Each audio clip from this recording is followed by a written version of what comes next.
Hi there, my name's Mark, and I'd like to spend some time with you talking about the subject, why believe in God?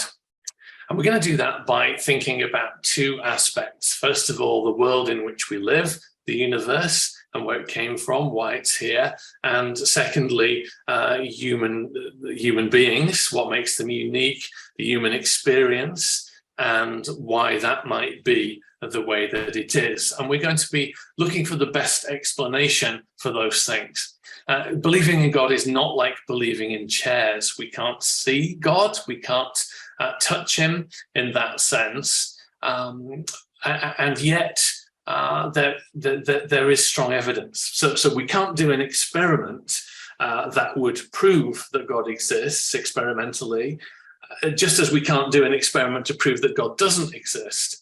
But what we've got to do is look at the evidence from the two domains that I've talked about, the world and human experience, and ask ourselves, what is the best explanation for what we see? Is the best explanation that there is a God, a personal God, a supernatural mind behind it all powerful and all wise? Or is the best explanation the atheists' explanation that all this has come about by natural causes in an undirected fashion in that sense? I'd like to start, though, not with the universe, but with something much more mundane. I've got my glass of water here beside me, and I'd like us to just think for a minute about that glass of water. Why is there a glass of water? And we might answer that question by thinking about where the glass of water came from, what it's made from. And, we might start to talk about the properties of hydrogen atoms and oxygen atoms and how they can come together to form water. We might start to talk about glass factories and the chemical constitution, the processes by which glass is made. And that's all very well. We can go back and back, can't we, to the tap, to the water reservoir, to the glass factory, to the raw materials that went into it. We can go back and back and back.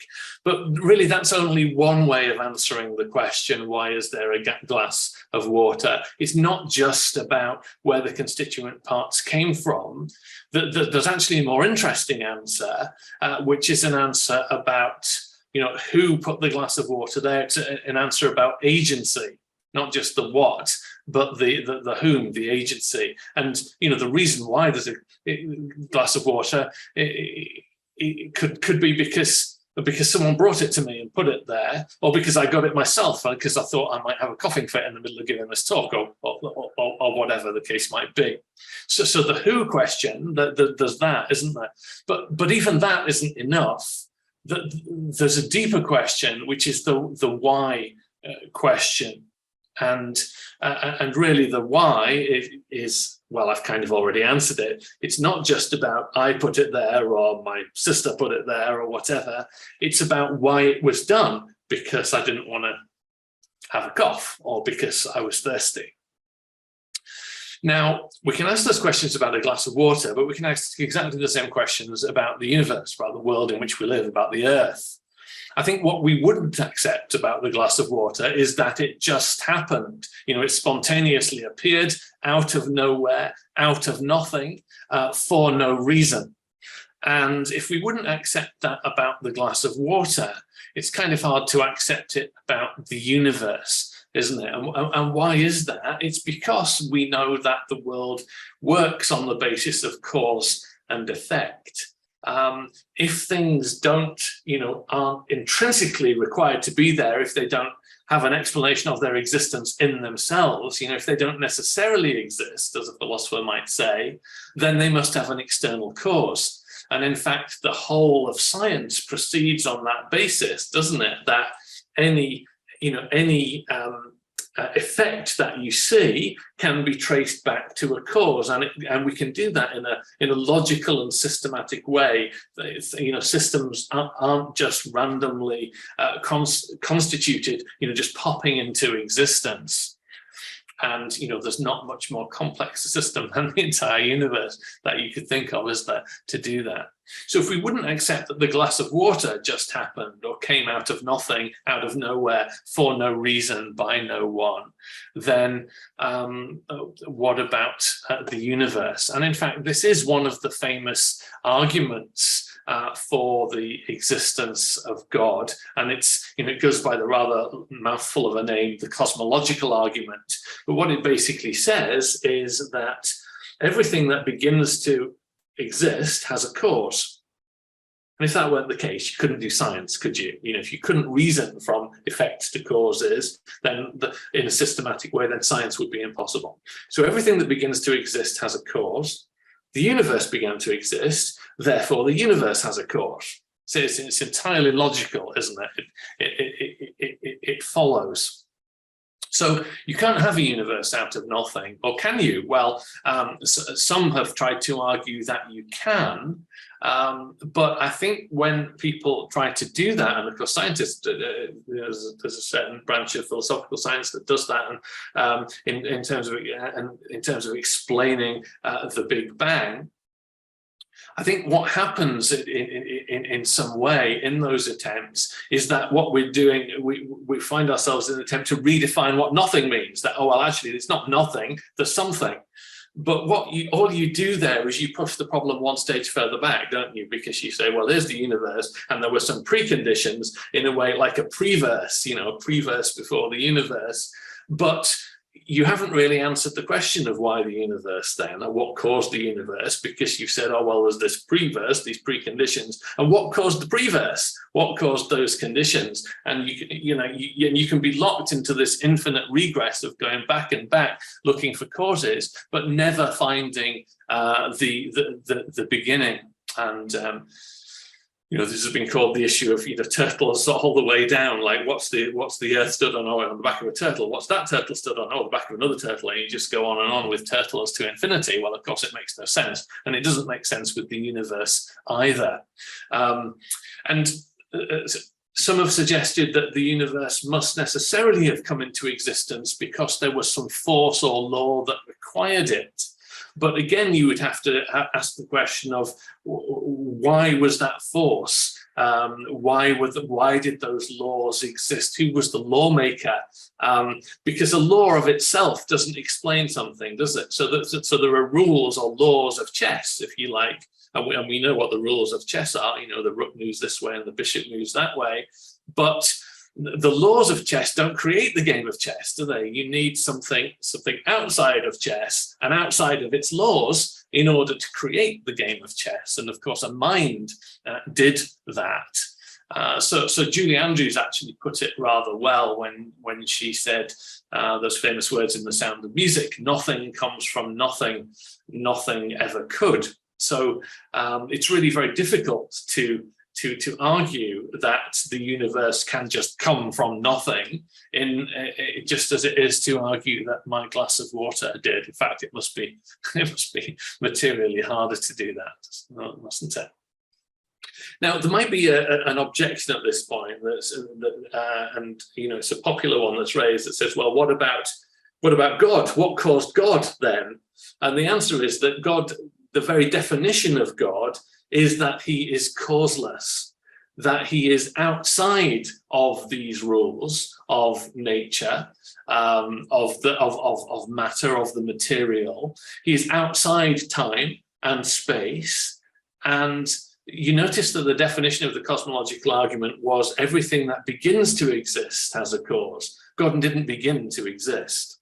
So, to say what caused God or where did God come from is like saying, how is that circle square? And the answer is, why is the circle square? It's a meaningless question. It just doesn't make sense as a question. And it doesn't make sense, actually, to ask the question, where does God come from? Because God is defined as eternal, outside of space and time and matter and causation. He is defined as the prime mover. But, and that might sound like a cop-out, but it's not. That's just the definition. And the question is, do we need something with that definition in order to explain the universe? And the answer is yes. or it seems to be, that's precisely what we need. We need something outside of matter to explain where matter came from. You can't explain matter by matter.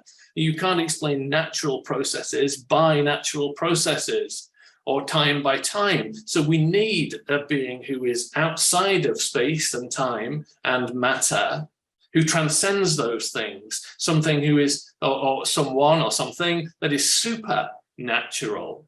And, well, that's starting to sound like God, isn't it?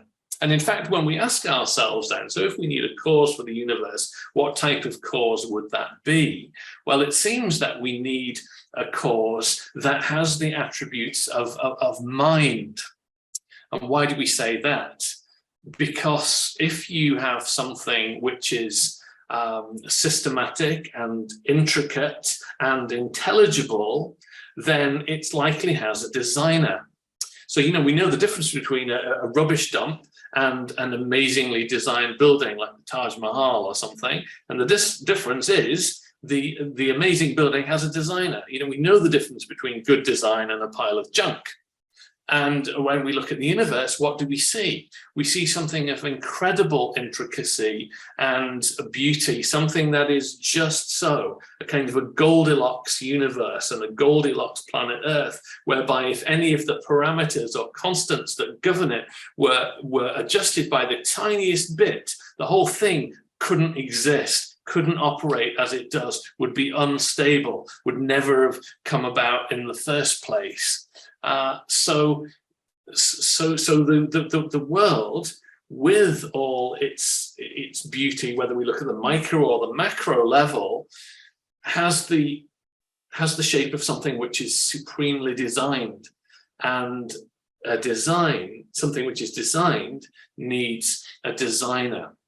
We can ask ourselves, where did the information and the laws that are in the universe come from? Again, laws come from lawmakers. Information has to be created, doesn't spontaneously create itself. And you know, if the counter argument to that is, well, you know, we can create computers that can create intelligible information. The answer is, well, yeah, but the point is that the computers only exist in the first place because we created them, we designed them, didn't we? And so there is a mind behind those things. And the suggestion is, well, it's exactly the same with the universe. Sometimes people criticize belief in God by saying, well, you believe in the God of the gaps. You know, you take science as far as it goes, and then when there are gaps, you say, oh, well, that's God. But I think really that argument misses the point in a very significant way. The point is that the world in which we live is incredibly intelligible. And again, you know, the whole thing, everything that science has achieved demonstrates that, doesn't it? It can be read. The world can be read in some way. It is intelligible. It is understandable. It is not.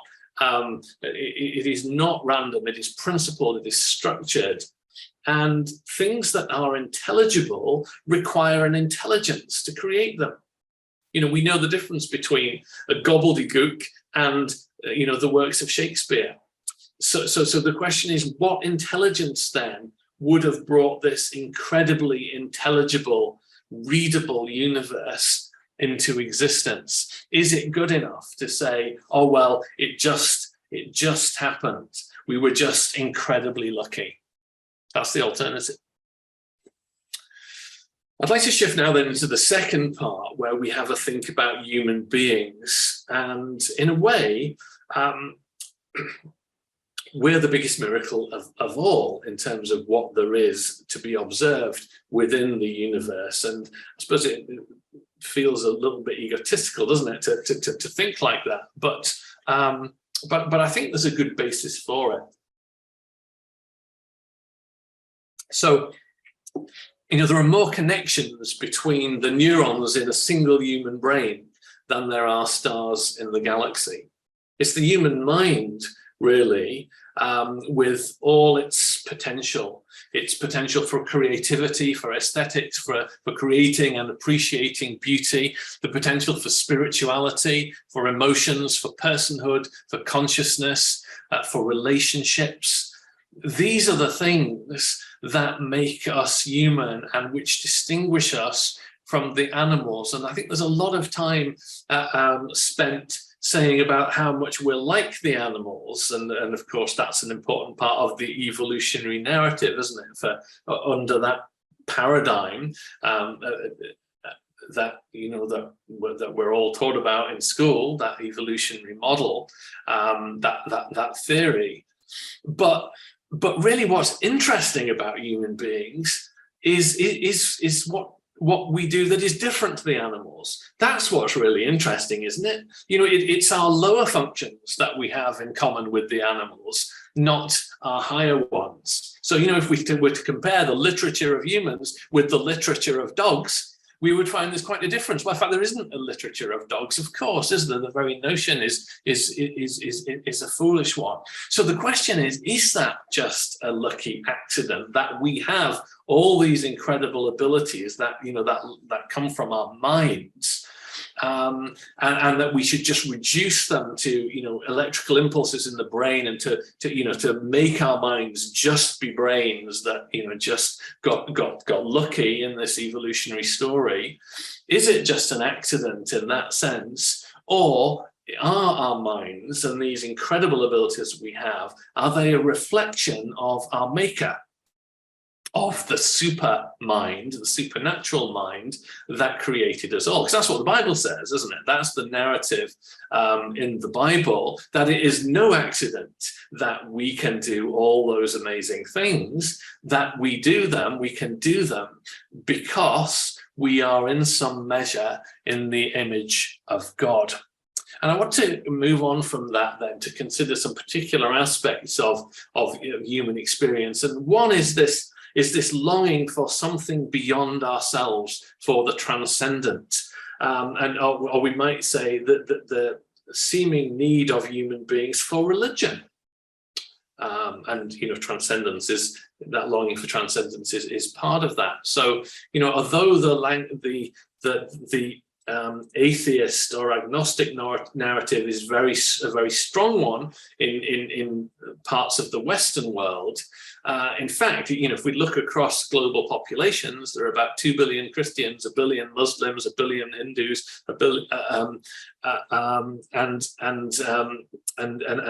other religions. The vast majority of people are religious, in fact. Now, and this isn't a talk about the right, who's right and all that, or really it's about whether the atheists are right, or whether the religious sense of something more than ourselves and of purely matter and nature, that's our subject. So we need to stick to that. But it's very clear, looking at that population breakdown, that this is a very real aspect of what it means to be human, this longing for something beyond what is purely matter, what is purely tangible, and what is purely subject to natural processes. There is this longing for eternity. Materialism fails ultimately to satisfy the deepest human needs. And incidentally, belief in God not only explains why we should have that longing for something beyond ourselves, it also actually explains the bad stuff about human beings, because that's really important too. We need an explanation for that. Well, of course, the Bible, in its portrayal of God and the relationship between God and man, has exactly that explanation, and it's a very powerful one. Let me say a few things about morality, because again, it's easier to explain human beings' moral sense under a framework that recognizes the existence of God than, I think, under an atheistic framework. So although it has often happened in history, we have this sense as human beings, don't we, that it's wrong to trample. It's wrong for the strong to trample on the rights of the weak. And yet lions do it to antelopes all the time, don't they? So lions don't seem to have that sense, and yet we do. Why do we have that sense? Why do we take the view that human beings have dignity and worth. If all we are essentially is matter, if all we are is sacks of chemicals, potentially without even free will, just marching to the drumbeat of our DNA, then there is no basis for saying that human beings have intrinsic value and that it's wrong for the strong not to trample on the weak. There's no, that's just nature, that the strong trample on the weak. There is no explanation of why we have that moral sense. But as soon as we bring God into the picture, well, the Bible says that human beings are made in the image of God. So that's why human life has value. That's why we should treat one another with respect. There is a basis now, there is a grounding for morality that there isn't without that belief in God. We need to ground morality beyond human subjectivity and what feels right for me, because that may very well be something different to what feels right for you. So believing in God, or rather the premise that God exists, allows us to explain this human sense of right and wrong, even if we don't agree about what exactly is right and wrong. We all have that sense of it, and it's that's the point. This sense of there must be a purpose, there must be a meaning. A giraffe doesn't ask why, does it? Doesn't ask where it came from, where it's going to, how it can be a better giraffe than it has been in the past. It doesn't have this longing to transcend. And interestingly, also, the premise of God helps us explain not just purpose and morality, but it also explains, it sort of underpins logic and reason. You see, again, if all we have is the evolutionary narrative, that it's all about survival, the survival of the fittest, how do we know that we can actually trust human reasoning and logic, and that it isn't just something that we're telling ourselves because that was the best mechanism for survival? Well, when we have the premise of God, we can say, actually, we can, in a measure, trust our logic and reasoning insofar as those abilities are a marred reflection of the God who made us.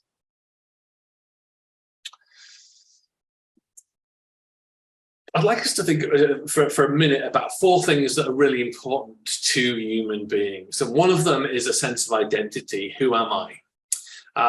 One is a sense of value. Do I matter? Another is a sense of purpose. Why am I here?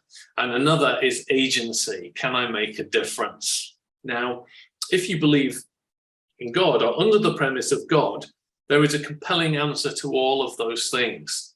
Identity. Who am I? Well, you are made in the image of God, and you have a responsibility to him, but you have free will to make your choices about how you're going to live your life. That's pretty, that's a lot of responsibility, but that's pretty exciting, isn't it? What about value? Do I matter? Yes, you do, because you're made in the image of God. Purpose, why are you here? Well, that is going to relate to why God made human beings in the beginning. And what purpose he has for human beings and for the world that he's made. But the Bible is very clear that that it's all about purpose and plan, God's plan. And finally, agency. Can I make a difference? Yes, you can. The choices that you make, how you choose to respond to God, how you choose to treat other people, really makes a difference both now, and it will make a difference in the future. So that's how those four things of identity, value, purpose, and agency look under the premise of God. What about if we take the atheist paradigm that the universe came about by chance, and then there are just these natural processes of natural selection and so forth, mutation and natural selection. Identity, who am I? Well, we are fundamentally, slightly more evolved version of the animals. We are, in some ways, just a machine, an algorithm. We are a sack of chemicals, a sack of genes marching to that drumbeat. What about value? Do I matter? Well, we kind of answered that in the first point. If that's all we are, and potentially, and I know not, some believe this, some don't, to the extent that we are predetermined by our genes,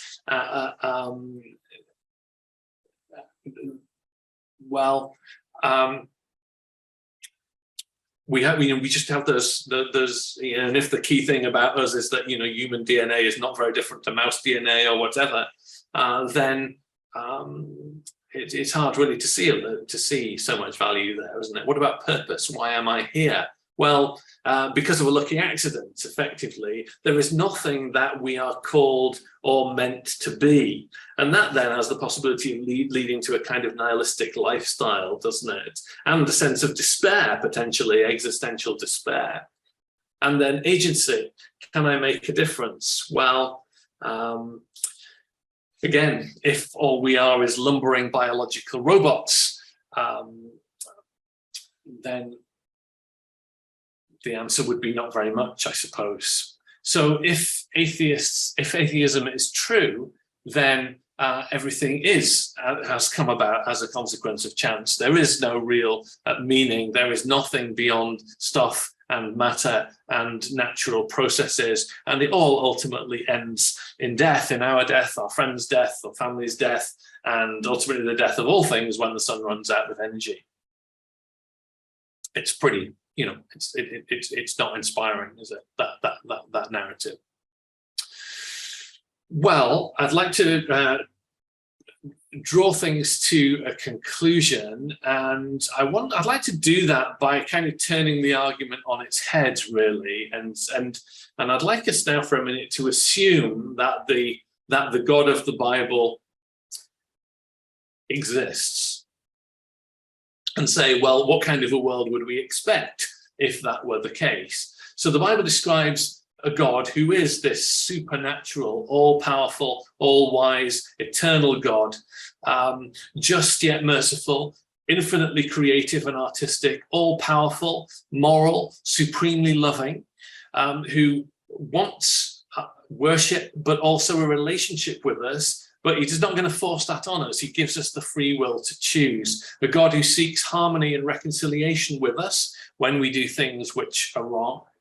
Well, if such a God, that's exactly the God who's described to us in the Bible, if such a God exists, then we would expect to find a world very much like the world that we live in. It matches, it fits. A world with consistency and laws and patterns, a world that is interpretable, a world of incredible beauty, a vast and complex world, but one which is finely tuned and suited for life, a world which provides a well-equipped home for the animals, but also especially for the human beings that God has created. And those human beings then are free agents with tremendous capacities. That's what we'd expect to find if the Bible's view is right, with a sense of morality and responsibility. We'd expect to find human-derived problems because of human nature and choice, and with there being this conundrum at the core of every human being, this desire for good, and yet this pulling towards things which are selfish and are not always the best things to do. The ability for those beings to seek a better way, to make a higher choice, beings who are not truly or fully satisfied with the purely material, beings who are able to have deeply fulfilling relationships with God, and who have a sense of, there must be a plan, there must be a purpose, a point, a hope for the future. That's what we would expect to find if the God of the Bible is real. And lo and behold, that is exactly what we do find. And I just think that's incredible that, it's like a hand-in-glove sort of match between what the Bible would lead you to expect and the world that we see. What, by contrast, happens if we take the atheist's point of view? If nature, natural processes are all that there is, if nature and matter are the whole show, and if mutation and natural selection are the only mechanism through which we have come, then what would we expect? If that's all there is, there's nothing, and those are all the inputs we have effectively, then what would we expect? A world subject to chance. We'd expect no order, no beauty or scale, no purpose, no morality, no music, art, religion, no humans, no society, no creatures, no life, no planets, no universe, nothing.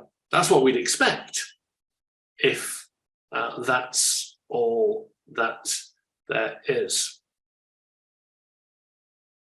Now, it's possible that this great nothing masquerading as a something, I'm talking about our world, the universe and everything in it, is really a nothing. That it came from nowhere, that it's going nowhere. And when the sun burns out, and in our galaxy and so on, that it came from nothing. It's possible, but it's hard to imagine a less convincing explanation for all this. The claim that and this is a point I think that was made by Alistair McGrath quite powerfully, the claim that we are utterly alone in a godless, purposeless, directionless universe in which we are doomed to oblivion is a philosophical claim. But it's also really a religious claim. It's a claim that conventional religions as we see them are wrong, and that instead the world is godless, purposeless, directionless. That has significant philosophical, religious, moral implications. It's a religious view, a religious claim. And yet, as I hope we've seen in the little bit of time we spent together, there is a far more powerful and satisfying answer, a far more powerful and satisfying explanation about where the world came from, about why it is the way it is, and about the amazing abilities that human beings have, and what the human experience is like, and that the answer to that explanation is found in the Bible. It's really powerful, it's really satisfying, and it's really fulfilling. Well, thanks very much for this, for listening, for the time we've shared together. I hope it's been useful, and there'll be all kinds of links and other talks coming up that you find along with this, which we also hope you'll find interesting. Thanks very much.